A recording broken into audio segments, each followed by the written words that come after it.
Hello, this is the Watchdog. Welcome back to Fun with Watches. If watches weren't fun, you'd only need one. Happy St. Patrick's Day. Unfortunately, I don't have a green watch to review. The only thing green I got is Grigu, and Grogu's little buddy there on the right. Let's start with the wrist check. I'm wearing the Spectrum Sun SP 0003-6. I just reviewed this watch, so if you haven't seen the review, be sure to check it out. And Grogu's wearing my Vario 1918 Pilot's watch. Grogu said that Princess Leia admitted to Ben Solo that he was conceived and then born on the Millennium Falcon while they were on their 2-year-long journey from Hoth to Bespin. He asked how come nobody knew. She told him that they froze him in carbonite and put him in the cargo hold until the rebellion was over. All right, let's take a look at the watch. Comes in a fairly simple box, and there wasn't much to it. But here is the watch itself. It's not a bad looking watch. I've been happy with it. It's a chunky thing though, look at that. This is the first Dulunwe on my channel. When I first unboxed it, I thought the W was a second N. One of my viewers corrected me. This is an homage to an AP Royal Oak offshore. The offshore line lets AP have fun with the Royal Oak without angering the purist. Other than the case and bracelet, the dial doesn't actually homage a particular AP model, but it is most definitely with the spirit of the offshore. This is an automatic multifunction watch. A multifunction gives you the aesthetically pleasing subdials and pushers of a chronograph without the expense of a costly automatic chronograph movement. Unfortunately, this is yet another case of an AliExpress watch being marketed as Turbulin when it is open heart watch instead. You'll never get a Turbulin for the $36 I paid for this watch. This watch comes in 11 different colorways when you consider case tone and strap options. If you want a chrome or black case with matching bracelet, you can get red, blue, green, or yellow accents on the black dial. If you want a strap, you can get orange, yellow, or blue.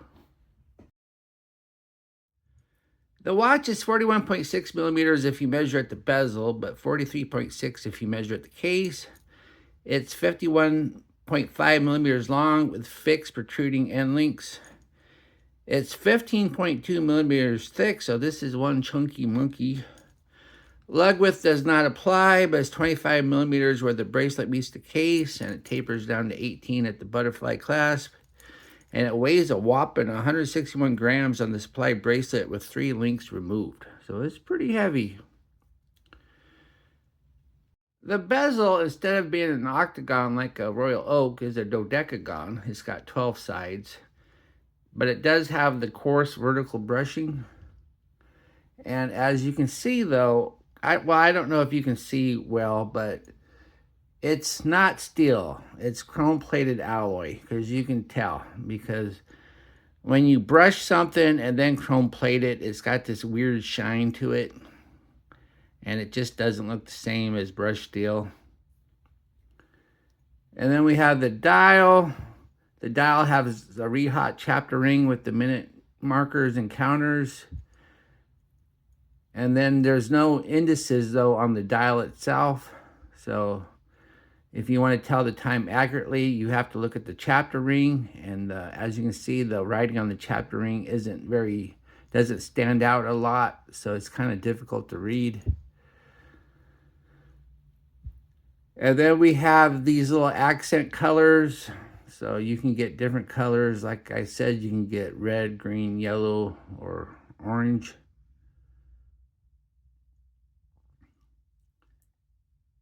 And then we have one thing that bugs me though. We got some fake gears here. You can see there. I just don't like fake gears on a dial.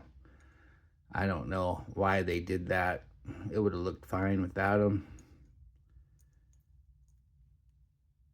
We have the hands. We have a fence post, minute, and hour hand, and they're kind of skeletonized. Right there in the middle, there's some holes there. And they are loomed, and actually the loom's not bad considering. And then we have this red second hand with a black counterbalance. And then we have the subdials. On the right, we have the day of the month. On the left, we have the day of the week. And on the top, we have the 24-hour indicator with a sun and a moon. They call this a moon phase. It is not a moon phase. It's just the sun and the moon is a glorified AM/PM indicator. Then the Dulunwe name is up top, right underneath the sun there. And on the bottom, we have the open heart. We can see the balance wheel spinning back and forth. And once again, this is not a turbulent. If this was a turbulent, there would be a cage around the balance wheel, and that cage would be spinning. But that is not the case. And also, we see we got some little red jewels here. So, little accent jewels. Then we have an unsigned push-pull crown. And there is no date or ghost date. Well, there is a date, but not a date wheel. So you don't press there's no second position of the crown, because the top pusher sets the date. Oh, sorry. The top pusher sets the day of the week, and the bottom pusher sets the day of the month. And these are not lock pushers. These little hexagons there are just for show. But this only has 30 meters water resistance, so you're not going to take it in the water anyway if you want your watch to remain working. Then we have the crystal. We just have flat mineral glass. I tested it just to make sure they didn't sneak a sapphire in there, and they did not. So it's mineral glass. And then we have the case. The case they claim is steel, but it's not. You can tell. Once again, you have that shiny brushwork. So you can tell that they brushed it, then plated it. Plus, as you can see, it doesn't match the tone of the steel bracelet. Plus, on the case back, as you can see, it says stainless steel back. So if it ever says stainless steel back, that's usually a pretty good indication that the case is not. Then we have these end links here, and they are part of the case. These little grooves here are just for show. So they do not articulate or anything like that. And the case itself isn't that thick, but it's just this massive case back. And the bezel's pretty thick too. That adds to the thickness. So once again, the case back says stainless steel back. Gives the model number. And it says water resistant. When you see water resistant without any numbers, that means 30. And this is you pry it off. There's a little notch for the wrench. This is not a screw down. And as you can see, there's no little slots to make it look like a screw down.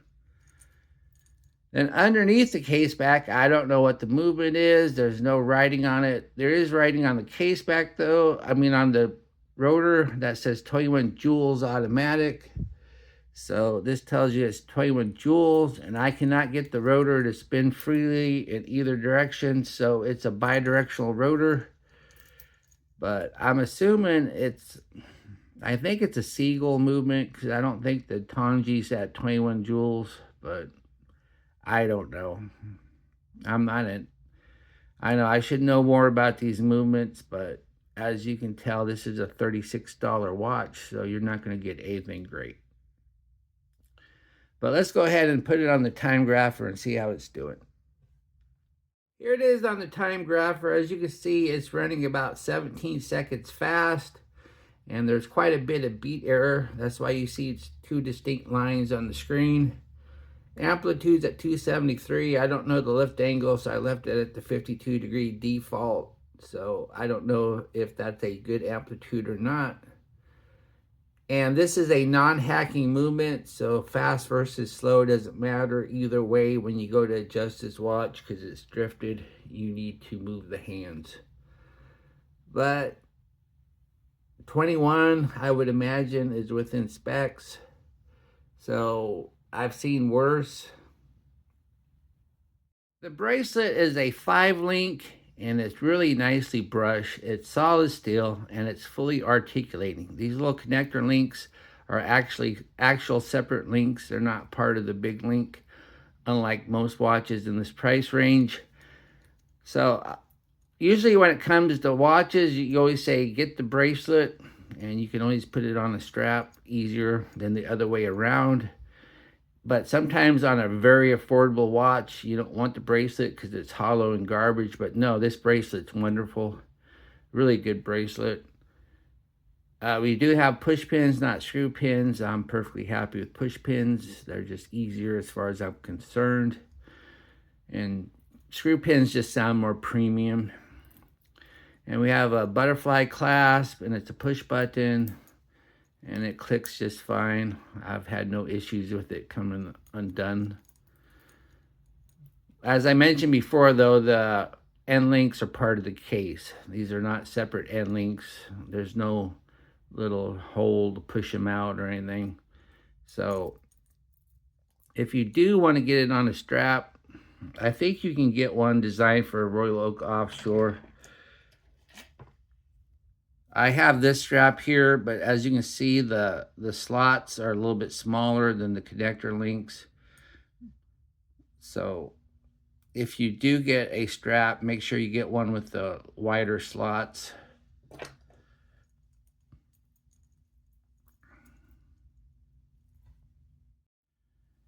Here's the watch and my 7.5-inch wrist. That looks nice, but it's chunky, and look how high it sits on the wrist because of the case back is so thick. But it's heavy, and it's top heavy because the watch is so big.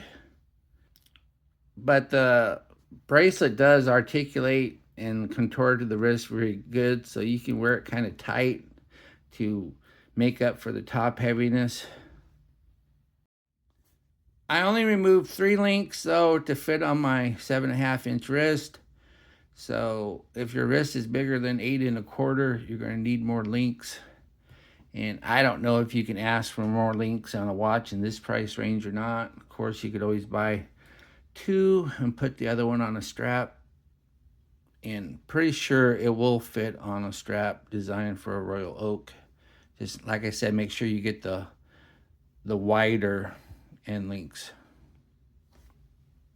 Here in the Lume room, as you can see by my UV flashlight, that only the major hands are lumed with nary a glow from anything else on the watch, as this watch has no indices to lume anyway. As we speed up the time, we see the blue glow of BGW9, and it looks pretty good considering. There's quite a bit of life in the hands, and even though there are no lume markers for reference, you should be able to tell the time. What I like about this watch, fun open heart dial, and it looks really good.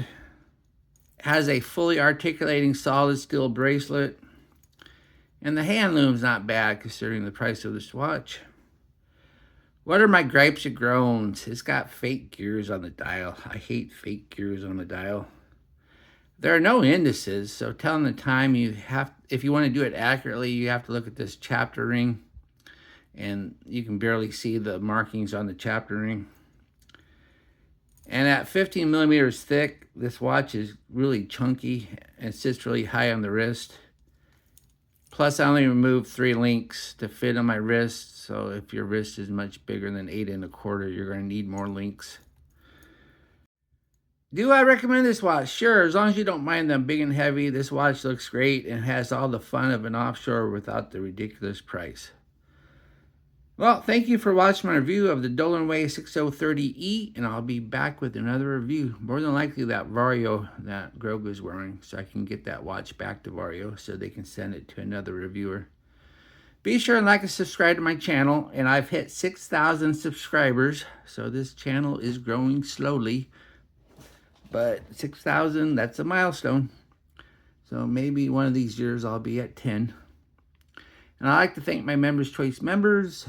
There's only 4 of you at the time, and the list doesn't seem to want to grow any, but I'll keep the program going as long as I have members.